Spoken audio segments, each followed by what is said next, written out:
everybody. Welcome back to the Fin Factor. I'm Paul. And I'm Aaron. And this is episode number 124. Aaron, we just had the entry draft, and I think a lot of people were very surprised, but also very pleased with the Sharks selection of William Eklund. He was supposed to go, or he was slotted at least as third overall on many of the draft boards. Central Scouting, I think, had him there. But the Sharks were able to pick him up at number 7. I know you had said that was their number 2 guy to pick behind Matthew Beniers, or Matty Beniers, I guess they like to call him. So on the Sharks board, at least, that's not to say that they thought he was the second best player in the draft necessarily. But pretty high praise coming for this young talent out of Sweden. Yeah, absolutely. I'm very excited. This is the one guy that I was hoping the Sharks were going to be able to land. I didn't think he was actually going to fall to number 7, and I'm very happy that he did, and also very happy that the Sharks also thought he was a very good player that they wanted on their team. You are correct. He said he was going to be, or Doug Wilson Jr. said that he was the second guy on their board, at least, behind Matty Beniers. But Beniers actually went second overall. So I saw a couple boards that had Eklund's first overall, even over Owen Power. But a lot of them had Owen Power, right? Owen Power. Owen Power was number 1, kind of the universal number 1. And everyone behind him was kind of a mixed order based on team need, on the team that was picking. So the Sharks, we talked about this in our last show, we thought that the Sharks needed the best forward available. And I think that they absolutely got him in this pick. So I'm very happy. Yeah, some people thinking that maybe they just got the best forward period in the draft. Some people saying, especially in the chat over here, I saw that, could be ready for play next season. I mean, maybe that's a little ambitious. I think he still has the season to play out at the SHL before he's going to be coming over and giving the Sharks a go here. But, hey, maybe, who knows? What do you think? Is this guy potentially ready to jump straight in at 18? Yes, I think this is one of the few players in the draft that would probably be not eligible, but ready to make the jump into the NHL.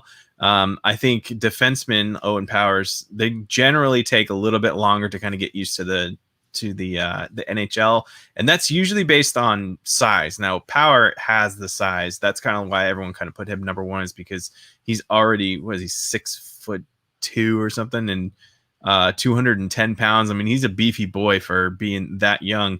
So he's going to make the jump pretty quick too. If not this year, probably they'll hold him off a year. Because I think he said he's going to be going back to Michigan as well, right? With 4 of the guys that were picked in the top 5 or 6 are going to be playing. Michigan's going to be such a powerhouse next year. Yeah, it's going to be fun to kind of watch. Yeah, Michigan better win it all. I got to say. So I want to go ahead and we're going to talk more about William, but first I kind of want to talk about the guy that they didn't pick that I was thinking maybe they might, because I put the tweet out saying, the Sharks are on the board and they've got William Eklund still available along with Dylan Guenther. And so I want to go ahead and give a few stats on Dylan Guenther first, and then we'll jump back to William for the comparison here. So Dylan being 6'1", 175 pounds, he had 24 points, 12 goals, 12 assists. So right down the middle there in 12 games. Now he did that in the WHL, and this is for the Edmonton Oil Kings. He's a right winger, and that's all he plays is right wing. Okay. So his point production, 2 points per game, pretty high. But again, playing at the WHL level here. For William Eklund, you got a graphic here on the screen. Go ahead and check that out. I'm not sure that I'm going to be pulling from that graphic, but I do have my own little stats. So he's 5'10", so a little bit on the smaller side, 176 pounds. So he actually weighs 1 pound more than Dylan does, even though he's 3 inches shorter. He did pick up 23 points. That's 11 goals and 12 assists in 40 games played in the SHL. And he earned Rookie of the Year at just 18 years of age.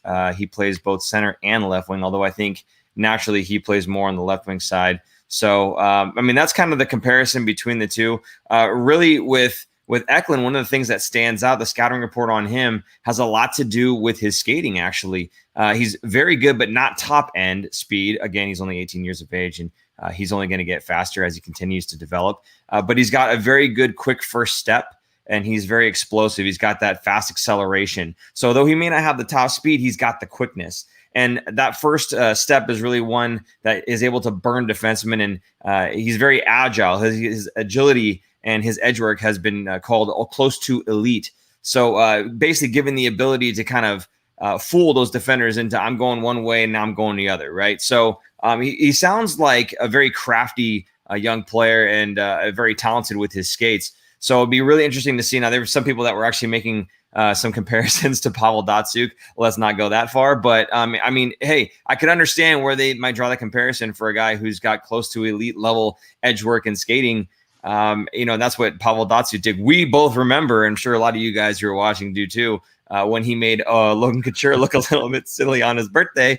So, I mean, if that's the type of player that we're getting here, 100% on board, love it. And I absolutely love, and I want to say it one more time, I wanted the Sharks to take the best forward that was available in the draft, and it seems like they took the best one potentially in the draft. Yeah, I mean, I wouldn't be surprised if we see him in the lineup next year because he could potentially jump in, probably not the first top line, second or third line. And what if we see him with fellow Swede Ulf Dahlen's son? They might put them together, maybe. That might be kind of an exciting line if they get that third line center. Fairly offensive, not fairly offensive, but a two-way player and the third line center to help them defensively, and then see what the Swedes can do on their flanks. I think this could be a pretty exciting year coming on. I'm so excited. Because he's not going to college. He's not going to go back and play. He was playing in Sweden. So I was jumping up and cheering when they made the pick. I was like, yes. And I even tweeted, I'm like, they didn't muck it up. I'm so happy. I'm so excited. I don't think pulling a guy like Dylan Guenther instead maybe would have been considered mucking it up. But do you though? I mean, is this the only guy you wanted? No, but like, look, was one of the first comments up here was from Gernster Eklund, LFG. I'm not going to repeat what that means. Really wanted Wallstedt, but this is a dream scenario you got to take advantage of. Did you see where Wallstedt fell? I didn't see. I saw Kosa went before him. He did go before him. Wallstedt went, I think, 20th to Minnesota. Wow. So Minnesota took him. Pretty good pick, and I think it was Kevin Weeks on the feed on ESPN saying that he's a similar style to Cam Talbot, who is also in Minnesota. So it's going to be a good transition for him to kind of learn from Cam Talbot. So similar style. Looks like Minnesota will be set for goaltending for the near future. I'm very glad the Sharks did not go after Wallstedt, especially 7th overall, considering where he did fall.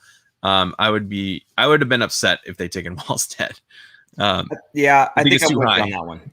It's too high and too big of a risk for a 7th overall pick being a goalie that can end up being a bust. I'm not saying he's going to be a bust, but there's more potential for a bust than some of these players. One of the players that they compared Eklund to is Mikko Rantanen, that kind of style of play.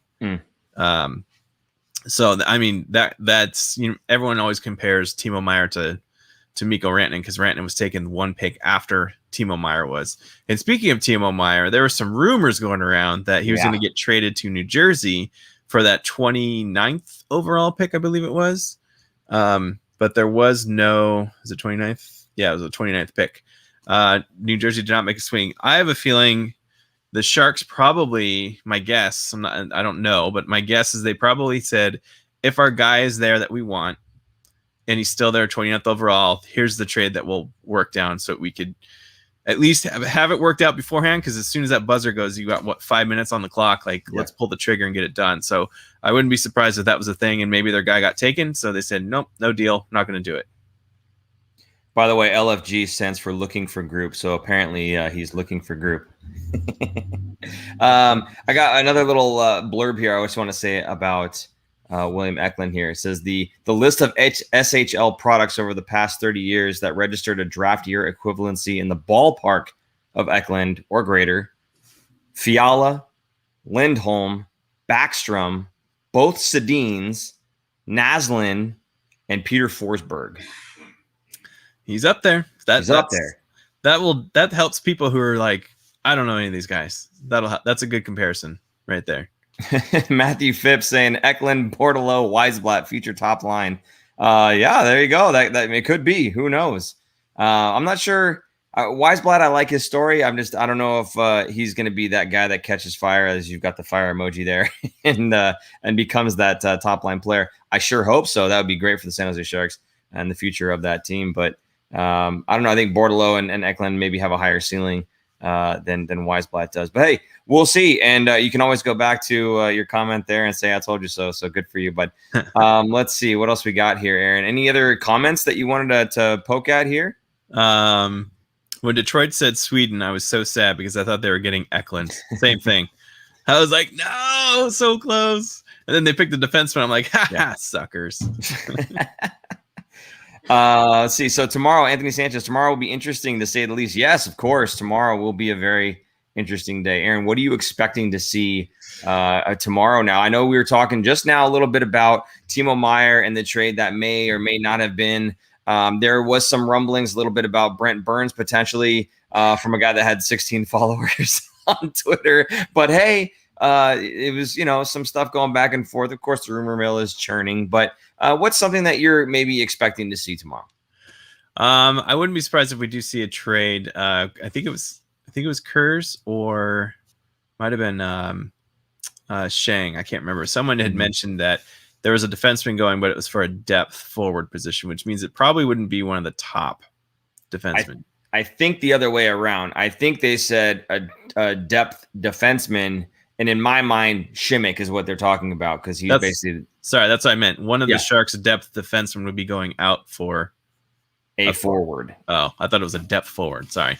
Yeah, depth defenseman for a forward. That's the way I read it, at least. As Pang said, a D-man was going east. Yeah, there you go. I wonder if that rumbles through tomorrow. Yeah, I think so. I think Shimmick is getting traded, Denver Doyle says. I think that's the case, too. I mean, you're not paying him an overly absorbent amount of money, but you're paying him more than you should for a guy that's going to be essentially your sixth defenseman and who's been kind of injury prone. No fault of his. He's out there playing hard. But we're already paying Vlasic as our fifth defenseman, $7 million. So you can't pay the sixth defenseman another $2 million. That's $9 million on the bottom pairing. It's just not going to work.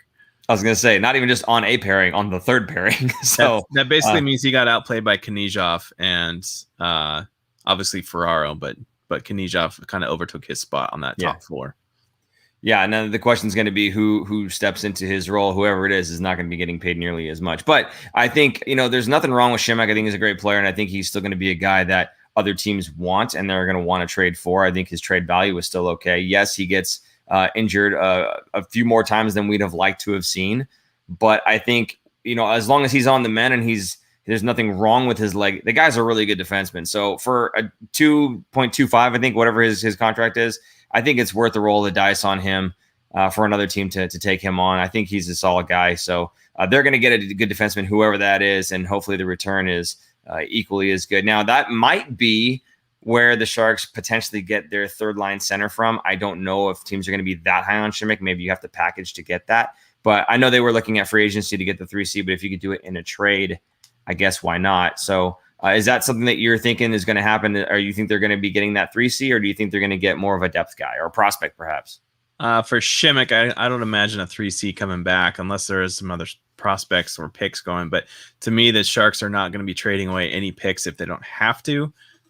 Without more picks coming back their way, kind of like what they just did. They traded their second round for Aiden Hill, but they also got a seventh round back because of the Joe Will special. So they love those seventh round picks. And the Sharks, to me, I think they're one of the top teams that draft players in the sixth and seventh rounds. So they don't mind taking as many of those picks that they can because as we saw last year, Doug Wilson Jr. kind of shared after the draft that he had, they have 110 players, I think, on their draft list, and there was still a bunch that were on there, and so they traded. I think they traded away. They did the Joe Will special. Was it a fifth for 2 sevenths? Yep. And they had 4 seventh round picks in last year's draft. So I wouldn't be surprised if we see that. Maybe a Joe Will special here and there. So we'll see how many of those the Sharks end up getting. But I think this draft isn't as deep, and it was also kind of. I mean, he even mentioned it's kind of a weird way to evaluate these players because a lot of them didn't even play with COVID being messed up. What's up? What are you laughing at? I'm laughing at JL 103 here saying the prayer circles worked, boys. Oh, great comment. Thank you, JL 103. I don't know what that means, but thank you for that. Shimmick Donato to Ottawa for Tierney and Dzingel for their UFA rights.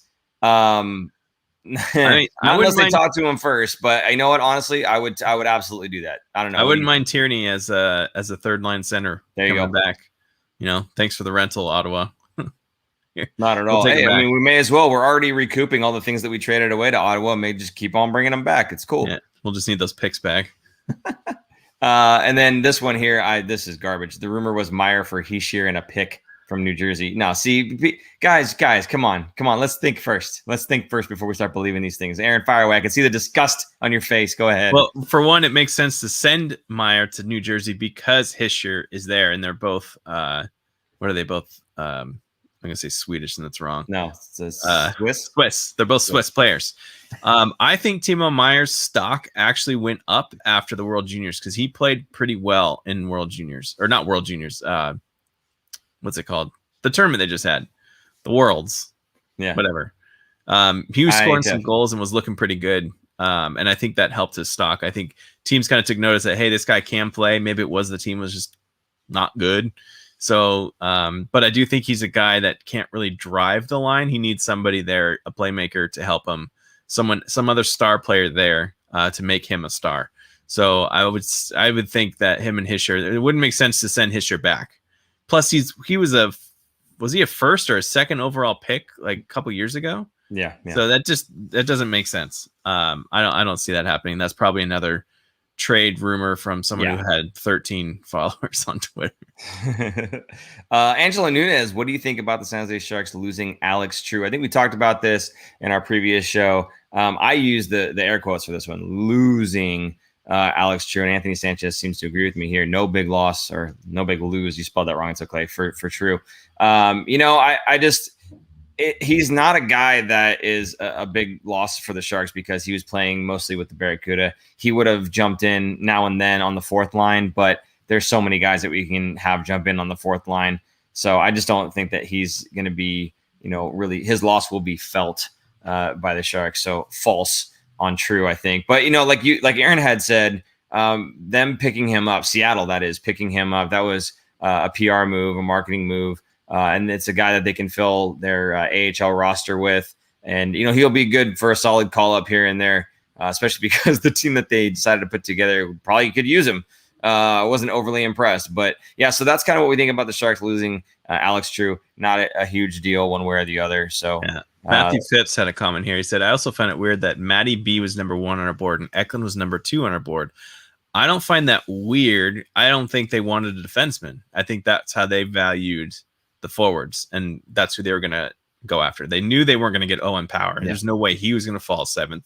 So why even put him on your board at number 1? Mm-hmm. I mean, if he did fall, you don't need him on the board. You're going to take him.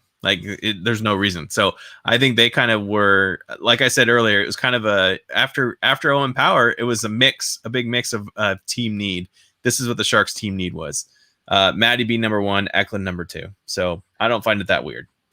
So, and one of the things I like about Eklund too, by the way, is even though he's a little bit on the smaller side, and we had talked about this the other day, but we were talking more about a third line center wanting that size there, right? The nice thing with Eklund is that he plays left wing, but they got him listed as both center and left wing, so it appears that he's done a little bit of both. I prefer to have a true winger playing on the wing because that's what they've done for their entire career. But when you've got a guy who's played center as well, that can only bode well for your line matching and for your, the line blender that we always hear about, right? So having him being able to play a couple different roles instead of just shoving him on the left wing. I was a little interested that they were going after somebody who has no right wing experience. I think right wing would have been almost better because there's not many players on the Sharks that are right wingers. If you take a look at the roster, and especially if you're looking at like cap friendly, most of them are listed as left wing or center left wing. There's not a whole lot of righties. So it was kind of interesting to me that they would go that route. But again, you picked the best player available, and this guy was it for them. So yeah, number 2 on their board. So they kind of just stuck to the board and went with it. I don't even know why they had Matt Beniers on there. I think it was pretty clear he was probably going to end up going number 2. But at the same time, I thought it was pretty clear that Eklund was going to go earlier than 7. So, you put him on there and you hope that they fall down. And apparently they did. Now, Doug Wilson Jr. had a call with Eklund right after the draft was done and over with. And he had his dad there and he had the rest of the scouting staff there as well. And they were kind of just congratulating him, saying, hey, good job, good work, that kind of stuff. So it was just a cool little image to see them kind of over the phone with their prospect that they just drafted. It's a very different year than well, maybe not than last year, obviously, but just really interesting to see how that all kind of comes together. And talking about congratulating the player, there were some comments in here. I think it was Anthony Sanchez saying that Brent Burns didn't kind of congratulate him on the Zoom calls tonight. I don't know if you got to look too far into that. I saw what's it, Eric Carlson jumped on. He was the first one, and he just kind of crashed the Zoom call with all of the media folks. I was in there and listening to him talk, and all of a sudden, here comes Eric Carlson. He just starts talking. Funny thing is, it was entirely in Swedish. I had no idea what anything he was talking about. And then it's like, whatever he's saying in Swedish, and all of a sudden, development camp in Swedish and training camp. And so, what's his name? Sheng Peng goes, "Hey, so what were you talking about there?" Because I have no idea. So it was just really funny. It was a fun moment there. So the guy's really excited. He can't wait to jump in and start going. And all the Sharks are really excited to have him on the team. Logan Couture was on a call with them. Mario Ferraro, of course, jumps on there. Yeah. He's all excited about it, of course. He's just an excited person, period. I'm not too worried about Burns or reading too much into it. Yeah. Because you know where he probably is? Texas. He's probably hunting. He's probably on his property hunting and has no cell service out there. So he's probably no internet, no cell service. That's the kind of guy that he is. I would not be surprised. I would lean more towards that than him being traded and him just being like, screw this. Like, yeah, if he was traded, it most likely would have been announced by now. That's my thought. Very good. Okay, let's take a look at some more of these comments here. Unless you had something else to say. Well, Matthew Phipps said, "I wonder if Simmer goes down. That clears the botting pairing left D for Merckx." Yeah, but Merck is a right-handed shot. Yeah. So losing Shimmick and putting Merck in the lineup doesn't make sense per se. I mean, I guess they could put Vlasic on the left. Yeah. So maybe it doesn't make sense. No, it doesn't. Because, you got Vlasic. I still don't think Merkley. I think I commented on this somewhere. I think it was Reddit. Merkley to me is not ready to jump in the NHL. Doug Wilson Jr. kind of last year was asked about him, and they said that he came into camp. He wasn't quite in the shape that they wanted him to be. Not that he was overweight or anything, but they do like a whole body fat test, and it wasn't quite there. So right. He wasn't quite ready. And then I think he just needs more time. I think he's going to need, this is a season that we're going to see if the Sharks make the playoffs. I don't think we see him in the lineup. If the Sharks are out, they're going to start trading players away by the deadline and getting picks and whatever. And then you'll see Merkley get some more cups of coffee because he needs, his offense isn't the problem. It's his defense. Yeah. And can you imagine having Burns, Carlson, and him in the lineup? That means all three pairings would have one guy who is going to be in the offensive zone the whole time and needing a defensive defenseman with them at all times. Yeah. I don't see it. So I like the idea, but here's why I don't like the idea. I don't like the idea because I really like the idea of Brent Burns and Erik Karlsson on separate lines going. They're going to be taking the majority of the minutes anyway. You're going to have an offensive push no matter which pairing is out there, right? And that just hasn't panned out the way we were all hoping for. A lot of that has to do with the amount of turnovers, and it's not because they're bad players. It's because they're offensive defensemen. And offensive defensemen, by nature, are trying to move the puck up, trying to make plays. So they tend to give the puck up often because they've got the puck often. So give a third pairing another offensive defenseman, a young offensive defenseman who hasn't really had any NHL games yet. I think you're just asking for more turnovers. So I don't think that's the right path for the Sharks to pursue, having a line, every defensive pairing having an offensive defenseman on it. I think if you're going to have Merkley in the game, you've got to have one of the other two big guys out. And I think that's where some of the pot gets stirred up with Brent Burns maybe being traded. Who knows? So if he gets traded, I'd be much more accepting of having Ryan Merkley step into a teal sweater on the big ice here and see how he does. But I just don't see having all three of them on the same time. Yeah. I just don't see it unless one of them gets moved or he somehow makes a huge step and is super committed and ready to go going into the AHL season this year. And to me, It doesn't make sense to bring him to the NHL and have him play 10 minutes a night when he should be playing 25 minutes a night at the AHL level in all power play shorthanded situations. Be the guy for the Barracuda and show that you can do that. And I think that would translate better into the NHL, more of the long-term development of him. Someone asked about Bordelot. He's going to be at Michigan along with all of those picks from this year. That team is just going to be such a powerhouse, and it'll be great for him development-wise. He's also, I don't think he's eligible age-wise to play in the AHL because he's 19 and he's committed to going to college. So those kinds of rules kind of make my head spin a little bit. Angelo Nunez asking, do you think the Sharks should find a goalie for their next pick? I'm going to leave this one up to you, Aaron. I don't think they're going to. The Sharks don't tend to take picks. In fact, I saw a stat yesterday. I don't know if it was Darren Stevens or someone else, but the Sharks and the Vegas Knights, because they're so new, are the only two teams in the NHL that have never picked a goalie in the first 2 rounds. I thought that was pretty unbelievable. So the Sharks just don't spend their picks on goalies. And to me, goalies are, with the exception of, you get Carey Price or Fleury was number 1 overall. DiPietro was a number 1 overall. Do you think he should have been a number 1 overall? I don't think so. He was a good goalie, but then he got hurt. So, and now look at Carey Price. What's wrong with Carey Price? He's having surgery, or he just had surgery. So he's going to be out for another 10 to 12 weeks. Let's be fair. How old is Carey Price though? Now? Yeah. I think he's 30. Isn't he older than that? I don't think he's that old because he started so young. All right. You keep talking. I'm going to look this up.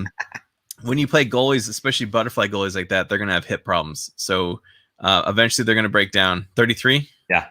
Okay. Still, he's not that old. Right. I mean, coming from a 39-year-old. He's that old. It's not that old.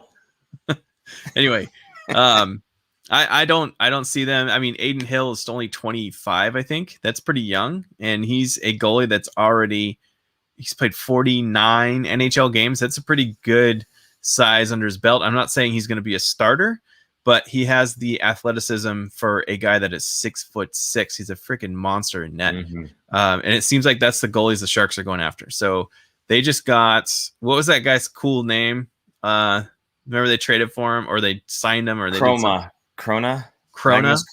Magnus Krona. Yeah. Right. Magnus Krona. Another guy that's like 6'6". That guy's more of a such a prospect. He's not really like raw. Like he's gonna need a lot of work, but still, the Sharks just don't seem to be drafting goalies. Nabokov was a 7th round or 8th round. He's so late. So, and he took a long time to develop too. So I don't see the Sharks are going to be drafting a goalie, at least in the 2nd round. Yeah. Maybe and I like, 7th round. In a way, you're kind of wrong, because if you look at Denver Doyle's comment here, basically Hill was our 2nd round pick this year. Yeah, but that's a guaranteed goalie, not a prospect. Yeah, no, and that's what I'm saying. We picked a goalie, but we picked a goalie that's not just a prospect. We picked a guy that's got NHL experience under his belt, that is still young, that is still going to be getting better. I think that was the best use of a 2nd round pick. Now, you're saying this year, Denver Doyle, that was actually next year's 2nd, because this year's 2nd belongs to Ottawa, the last piece of the Erik Karlsson trade. So we spent next year's 2nd round pick there. Aaron, do you think they're going to try to trade to get into the 2nd round, maybe using a player? Do you think? Say it again. Oh, get into the 2nd round? Yeah. I won't rule it out. I think again, it's going to be depending on who's there. They have their own lists, and if those guys are not picked and they put them in their order, and they kind of know based on what other teams' needs are and who they like, and probably scouted who they were scouting and kind of know. So the Sharks, I think they do a decent amount of moves, moving around the board, moving up or down in the draft. So I wouldn't be surprised if we see some trades, maybe not even a player trade. Maybe it's just picks. Yeah. I could definitely see that. Okay, hey, how about we do a roll call here? I think we've gone quite a while, and I think we can go ahead and have them type in something in the comment section there. If you guys are watching us, first of all, we do appreciate you tuning in. This show is always so much better when we do a live, having you guys in the comments section, hitting us up with things to talk about. We love it. I'm hoping you guys love it. You must, because you keep coming back. It's glutton for punishment, I guess. So Aaron, what should we have them say as the thing for our? Are you happy about Eklund, or did you want someone else? Okay. How about that? Okay. Where are you watching us from? And are you happy with Eklund, or were you hoping for someone else? There you go. There was a comment earlier from Melissa I wanted to touch on. It says, were you guys shocked about the Habs pick? Do you know about that whole story? Okay, so that story was with the guy. I don't want to say it necessarily. Just go ahead and explain it because I don't want to get it wrong. Go ahead. So there's a guy who was in the draft, or a draft hopeful, Logan Mailloux, and he did something terrible while he was in Sweden, I believe. I always say it's Sweden. I don't know if it's Sweden. Probably Switzerland, but anyway, or Switzerland. It's probably Switzerland because I said Sweden. I'm not going to get into the specifics, but he told everyone, "Don't draft me." He was pulling himself out. Yeah. Had to do with sexual misconduct. It was a terrible thing that he did. Yeah. And he didn't sound very remorseful, which is what the victim was also saying. So he told everyone not to draft him.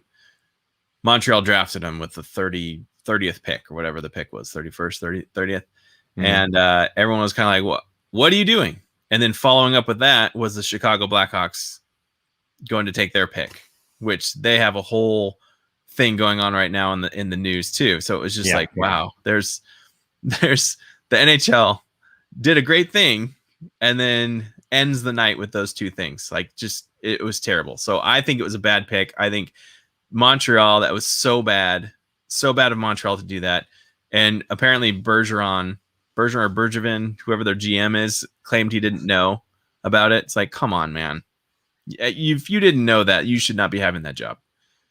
And what the odd thing is he was also in Chicago when that stuff went down. So he was involved in both of those things. Just bad. It's like a black eye on NHL to end the night. I'm not happy about it. Especially when the player outright says, "Please don't pick me." I mean, I wouldn't. You remember the draft? The Arizona Coyotes last year picked a guy who wasn't supposed to be picked, basically in the 4th round or so.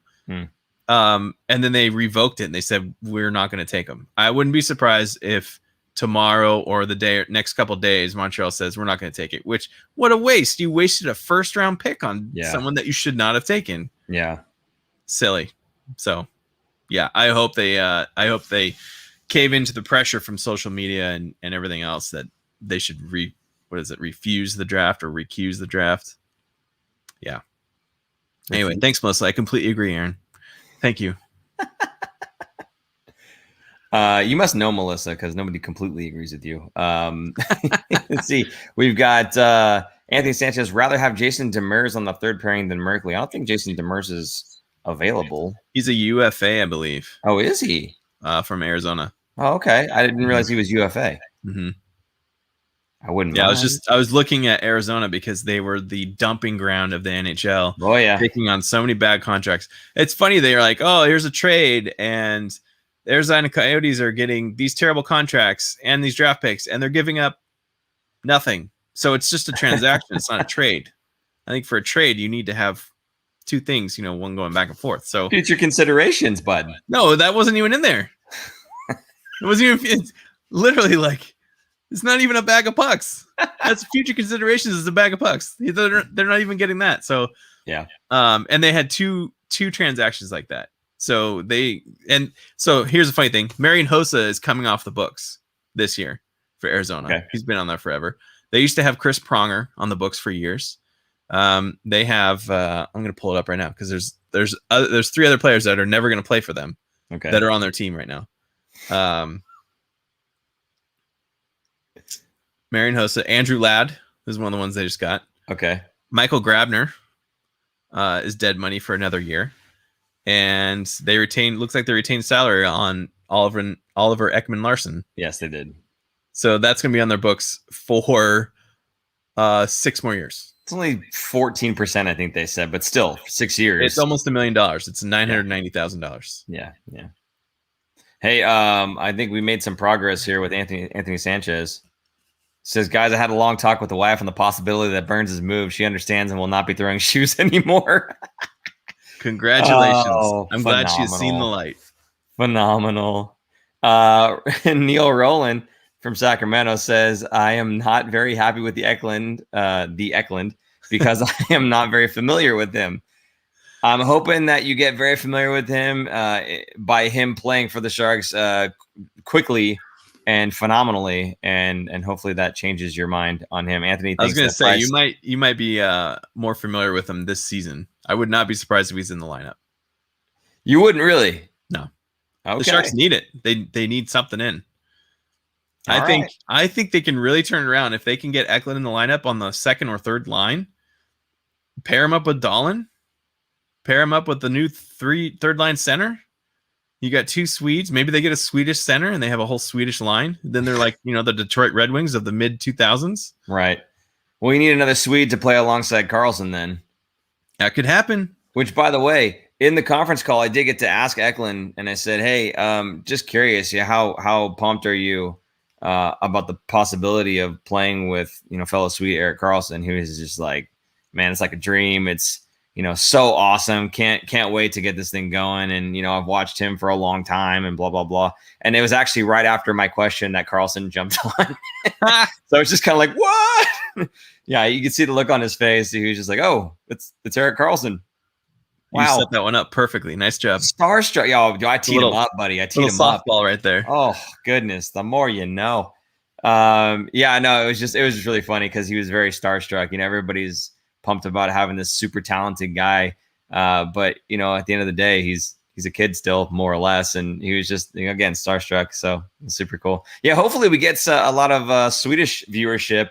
Having both Karlsson and Eklund. I know you were talking a little bit about that. That would have been that'd be nice. It's always nice to have some international people checking us out. Little insight: Sweden is actually the number 3 country that watches our show. I'm not joking. It's the United States, Canada. Okay, yeah, Canada, and Sweden. Yep. There's some analytics for you. I imagine that viewership maybe is falling off a bit with Erik Karlsson maybe not playing so hot lately. No, it's hard for them to kind of get up-to-date news. So, well then, to any Swedish folks that are watching or will be watching on a replay of this, again, we welcome you back and we thank you for stopping by. Please feel free to hop in. I don't know what time. It's like 4 a.m., 5 a.m., 6 a.m., whatever it is right now. I think they're 9 hours ahead, 10 hours ahead. So when they were talking to Eklund, it was 4 a.m. for him. Mm-hmm. This poor guy, he's got his suit. Ferraro was laughing. He's like, I love it, you bud. You got your suit on. It's 4 a.m. You look great. Oh my God. Yeah. Well, look, Matthew Phipps, a Swede from New Zealand, absolutely loved the pick for the Sharks in the country. And then JL103, the Swedish American League of Northern California, is pumped. Svedal next year will be full of NHL talent. Okay. He slapped the one. What? He also said, just stock up on meatballs and lingonberry jam from IKEA. I don't think I've had the jam. I've had the meatballs. Meatballs are delicious. I guess the jam is the jam that comes with it too. But so, folks that are watching, Aaron and I actually have a friend, another guy named Paul. Actually, he speaks Swedish. He's Egyptian. He's half Swedish and half Egyptian. I'm wondering, maybe one time we get him on and to ask a question in Swedish, get the answer, and then only we'll know. That's an exclusive right only there. Paul would know. He's a Dallas Stars fan too, because he's from Dallas. That's true. So he'll probably tell us not what they said. Yeah. He said he wants to trade to Dallas. That's what he said. Trade me to Dallas. Tell Doug Wilson, get him on the phone. I want out. Oh my goodness, killing me. All right, cool. I think we're almost off the rails here. Is there anything else you want to bring up and chat about, or are we good here? I mean, the rest of the draft, it's kind of just the thing that I'm looking forward to with the rest of the draft is more the trades. Okay, the not having a second and then going third and deeper. Again, this draft, not so much a one that was touted as a deep draft, really. And it's obviously one where there was very limited amount of games. A lot of the scouting was done from afar. So these later round guys, some of them could be gems because people just can't pick up on it. And that's where I think the Joe Will special comes into play, getting 2 picks in the 7th instead of the 1 in the 5th. I could understand in a normal draft, maybe not so hot, but in this draft, who knows? Guys might fall through the cracks here. So I think for me, the thing that I'm looking most forward to tomorrow will be any sort of movement in terms of trade action. Is that kind of what you're looking forward to? I know you already said you're expecting maybe something here or there. But I mean, what do you think is going to happen? Is Martin Jones going to get moved? Is Brent Burns going to get moved? Are we doing anything else? Are we going to move up for picks? What do you think is going to happen here? I think I brought this up in a tweet a week ago or so. With the news of Montreal, Shea Weber is going to be out at least a full season. He might even be done for his career. They're going to need to get somebody in there for those big minutes. He's a right-handed shot defenseman. Their captain, such a leader of that team, and his body is just broken down. He's not going to be able to play. So Montreal, just having been to the finals, they got a taste. Their fans are going to want to get right back to the finals. Montreal is going to want to get right back to the finals. They're going to do everything that they can to replace him. And their GM yesterday said as much, probably through a trade. So what I said was, why don't the Sharks trade for Shea Weber, put him on long-term IR so they can just, he's not going to hit the salary cap. Trade either Burns, I said Vlasic, because they love, French-speaking Canadians. So to me, it was moving Vlasic and not Burns. But Burns is a right-handed shot, so you'd replace a right-handed shot with a right-handed shot. Now, Petrie is the kind of guy who took over when Shea Weber was in and out of the lineup, and he is a right-handed shot. So if you could put if you move Vlasic, you could put him kind of the top pairing defenseman there. He can eat a lot of minutes. I think Vlasic is still a very good player. To me, he just needs probably a change of scenery kind of thing. He does have a full no movement clause, so that's one thing that you have to worry about. I don't think he would say no to it because he's going to be getting more ice time, and players want to play. So if he's going to be going to a team that just made it to the finals, do you think he's going to say no? Probably not. Well, and again, it's the Canadians. There's been a connection between Vlasic and the Canadians for many, many years. So I could definitely see that being the place that he says, you know what, I'm willing to waive for this team. Right. And it's not just the destination, but like you just said, there's a team that just went to the finals, and you're coming from a team that couldn't make playoffs 2 years in a row. And so I think it makes sense. Yeah, and on top of that, Montreal still has 10 more picks in 6 rounds. I don't think they're going to be using all 10 picks. I think they're going to be using those for bait to bring in something. So let me look right now. Actually, Montreal has 2 second rounders. They have theirs in Tampa Bay. They don't have their third, but they have Chicago and Washington's. They have their 4th, St. Louis and Vegas's. They don't have their 5th, but they have Phillies. They have their 6th, and they have their 7th. So it's a lot of picks. It's a lot of players that would be going into their organization. I just think they're going to need to either bury Shea Weber and bring someone in, or they can move him and then bring in somebody else, because Shea Weber still has another, 4 years or 5 years or something. He was one of the last people to have that, 12-year deal or something, or 4. I forget how many years it was. But yeah, people are asking about Martin Jones right now. Yeah. Melissa, do you think we see Jones buyout tomorrow? Angelo buyout on Jones. Denver, Jones is a buyout. I don't know if we'll see it tomorrow. I don't know when the deadline is. It's coming up, but there's a deadline to do the buyout. I think it's probably in the week or something. So with Jones, what I think they'll end up doing is, I feel like if they can target another goalie that they want, and they can get that goalie that they want, then sure, they're going to get rid of Martin Jones one way or another by buyout or whatever. Otherwise, I don't know. I think that if they can't find that other guy that they want, I think they just stick with Jones, but they don't give him nearly the workload. And I think they give Adin Hill a bigger workload. That's just what I think is going to happen. It's not necessarily what I want to happen, but that's the way I feel like it's going to end up going. And they talked about rectifying the goaltending situation, and bringing in Adin Hill might be just kind of what they were thinking of in terms of rectifying it, right? Taking a lot of the starts away from Jones, giving him less starts, giving Adin Hill more of the reins, letting Adin Hill develop more, and kind of letting Jones's contract ride out just another extra year off the books, right? So I could definitely see them doing that. I know a lot of people want the buyout to happen. I don't know. We'll have to see how it goes, but that's what makes the offseason so interesting, is that there's so many different ways to go about this. and to try to, make moves to make your team better. But remember, we're in a reset mode here too. So I wouldn't exactly expect, to make the buyout happen, to bring in huge talent and to try to get right back into the playoffs and win it all right away. So I don't get your hopes too high, I guess is what I'm getting at here. The Sharks are probably not going to bring in crazy, major, huge talent, regardless of what happens tomorrow. I don't think they're going to spend too much to get in somebody. They still have to sign Adin Hill. He's still an RFA. But I don't think Martin Jones is going to be back in Teal. I think he is going to get bought out. And right here, Anthony Sanchez, buyout ends July 27th. That's in 4 days. Yeah. I don't think they announce it tomorrow because that would distract from the draft, and they want the focus on the players that are coming in, not the players going out. So I bet the deal's probably in place, and we'll see it announced in maybe closer to the deadline, maybe on the 27th, 26th or 27th. I think he's going to get bought out. I think they're going to go to the free agency and get another veteran. And we were looking at this the last show. Yeah. Halak, I think, was the one that I kind of said would be a good. Yep. He's good enough to take over if someone gets hurt for stretches, but not for a whole season. Right. He's older now too, but he would be a good mentor towards Adin Hill.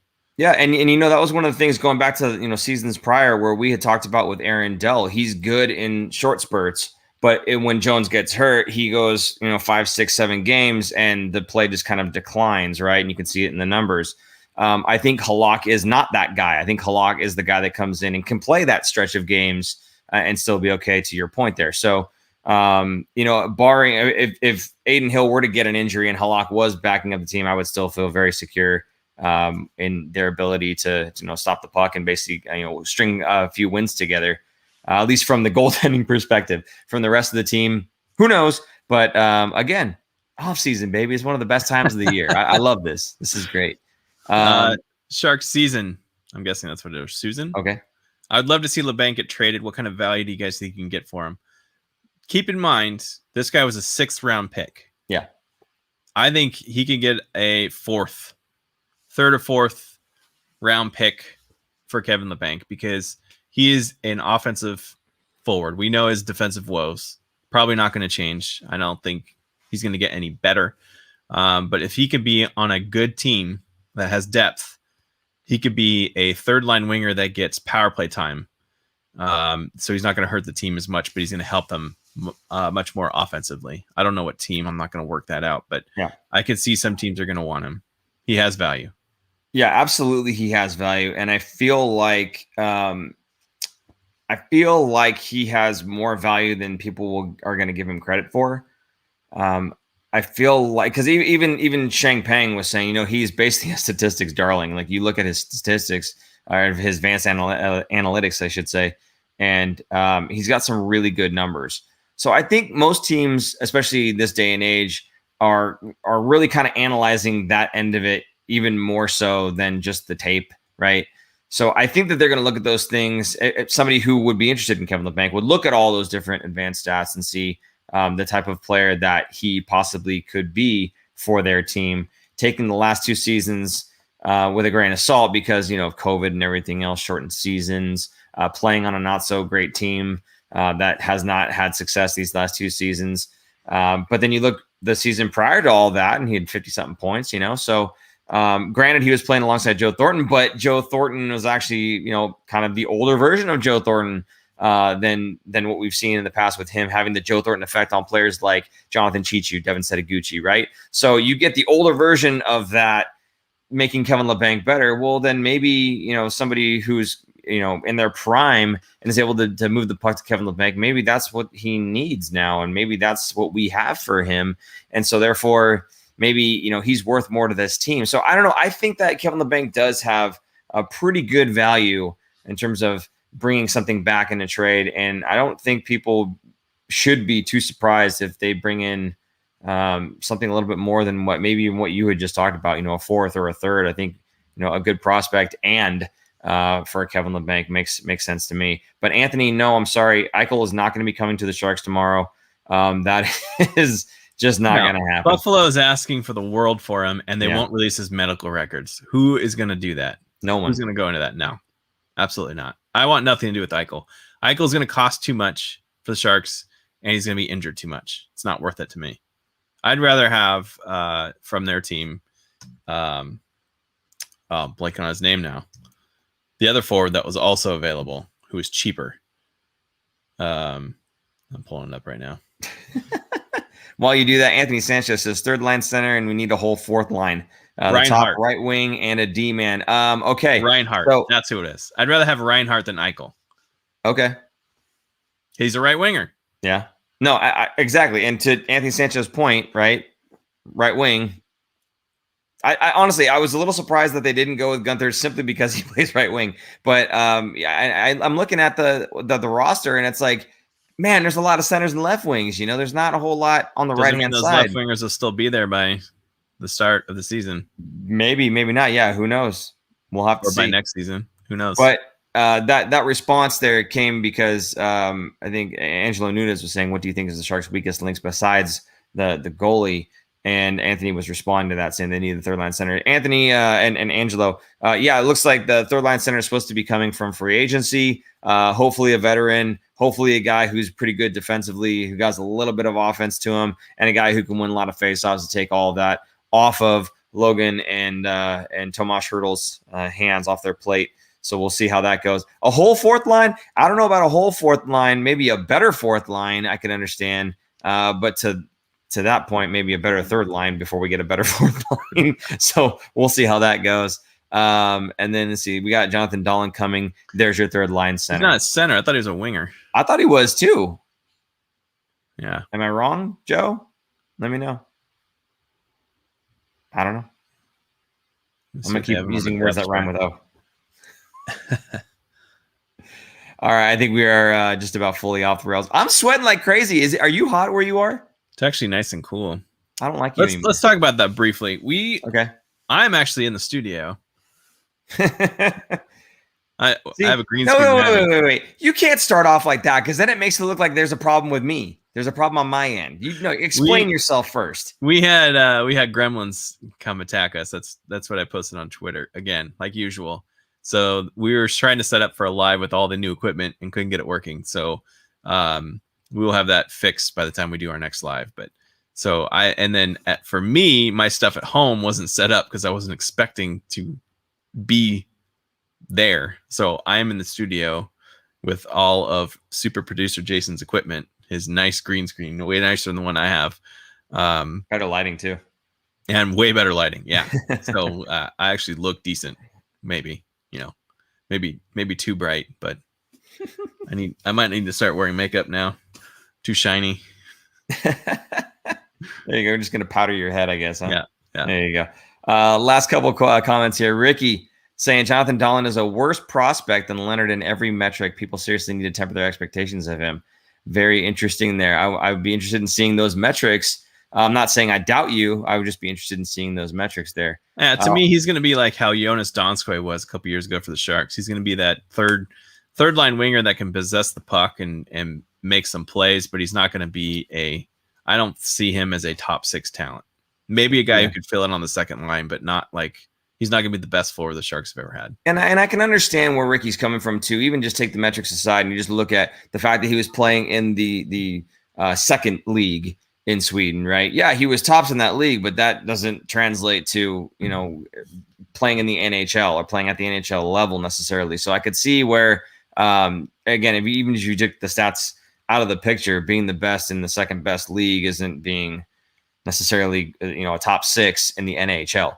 I can see how that doesn't translate. So, I kind of share your, raised eyebrow, if you'll say, maybe, Ricky, with regard to Jonathan Dahlen. But, I'm trying to stay positive, and anybody that we can come in here to help give us a little bit of a push, I am for it. Anthony Sanchez saying James Reimer, Keith Yandel, both connected to the Sharks. In rumors, I agree with you, Anthony Sanchez. That would be nice. I wouldn't mind James Reimer stepping in to play 1-2 with Aiden Hill there, and Keith Yandel.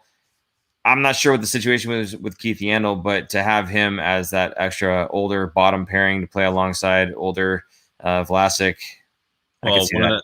The only way Yandel will come in is one of those other defensemen are out. I think Yandel's a right-handed shot. Shimek. Yeah, but he makes too much money is my point. Okay, yeah, that's what I mean. I don't know his situation in terms of contract and how much he's making. So Yeah, he's in Florida. Here, I'll pull it up real quick. oh my goodness. Yandel. I thought he was in Florida. Do you feel Evander Kane is going to be traded this summer? I don't think Evander Kane is going to get traded. I heard that there were some rumors about that. I just have a hard time trading the guy that gave you the most on the ice, not just points wise. I mean, he was out there running people. He's got all the heart that I'm looking for on this team. I've definitely heard things about him in the locker room and people don't like each other or whatever else. And yes, if that's the case, then obviously you kind of want to rectify that situation. But from just on ice perspective, he does everything I want a Sharks player to do. He runs out there and hits. He is constantly moving his feet. He has got really good stick handling. He's got exceptional shot. There's just nothing that I don't like about the guy. Maybe defensively he could be a little bit better, but I mean, come on. We're just, grasping at straws here for that. But I mean, I think he's solid in every way, and I just don't see them unloading him unless, of course, you're doing that to get more prospects or picks, and that doesn't scream reset to me. That screams more like rebuild. Yeah, I think I mentioned this last year. Kane was playing like a guy who wanted to get traded. Not that he didn't want to be here, but he was trying every night, like kind of like a showcasing. Stock up. Showcasing, yeah. Yeah. I wouldn't be surprised if he would want out. Not that he's going to ask for a trade, but if someone was interested in him, I bet he wouldn't. Not that he has a no trade clause anyway, but he would just, I think he'd be open to it because he would want to be on a team that's going to contend. I mean, he only played, 2 seasons in the playoffs with the Sharks because he'd never been in the playoffs before he was on the Sharks. Right. In his career. And he is built for the playoffs. Like he's only got so much time left in the league. I think he's going to want to be on a contender and a good team. And I think he deserves to be. And I don't know if the Sharks will be that. I'm hoping they will be. I don't know if they will be. So I wouldn't be surprised if Kane does get moved.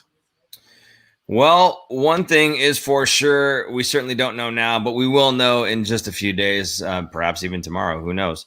So we will be sure to be right back here for you guys. Aaron, do you think we could do another live if something big happens? Yeah, probably. I'm going to be gone for the next couple of weeks, but yeah. You're going to be gone? Yeah. I don't even like you anymore. I know. Bring Marshall back. There you go. Hashtag bring Marshall back. It's coming. It's right down here. I'm telling you. Okay. So I guess that's going to wrap it up. Guys, again, thank you so much for tuning in. We do appreciate all the comments and everything else. Remember, if you want to support the show, you can do it at thefinfactor.com. You can get this sweet hat that I've got on. You can't get the polos. These are exclusive. And then you can get some shirts, stickers, that kind of stuff. So head on over to thefinfactor.com. All that stuff does help us out. Maybe it'll help get some of that raid for the Gremlins. What's up? I forgot we did get an email, and I'm going to announce it again. We are going to do fantasy hockey, and if you're interested, email the Fin Factor at gmail.com, and I will send you an invite to the league. I got one so far, and he was in the league before, so nice. I'm just going to start fresh. So if anyone wants to play, we're going to have 11 spots, 10 now. So shoot me an email, and I'll get you in the league. We use Fantrax for hockey, which is kind of relatively new. Very good. And super producer Jason, if you can remind everybody of our Venmo information, should you guys decide you want to just kind of donate to the show, you can go ahead and tip us there at the Fin Factor. That is our Venmo. Anything, of course, goes straight into the show. Again, trying to get the Gremlins out, those types of things. So if you guys are enjoying it and you want to help support, that's a really good way of doing it there as well, because would you call them, the Death Star? They don't get Google and all them. The Death. You called them the Death Star one time, and I just kind of ran with that every single time now. Okay. No? Okay, good. Anyway. Get on with it. Yes, get on with it. Yes, get on with it. They won't get a cut. So anyway, we do appreciate you guys, and we will be seeing you the next time we do a show. If you are subscribed and you hit the notification bell, you'll know when that is. So there you go. So that I don't get another get on with it, I'm just going to say, for super producer Jason, I'm Paul. And I'm Aaron. And we will see you guys soon. Bye. Bye. Thanks for tuning in. If you like this episode, check out our other content, especially interviews. You can interact with us directly through social media at The Fin Factor and on Instagram at Fin Factor. And don't forget to join our live streams on YouTube. Visit our website at thefinfactor.com, where you'll find all of our episodes as videos or podcasts. You'll also find our exclusive merchandise to help support our show.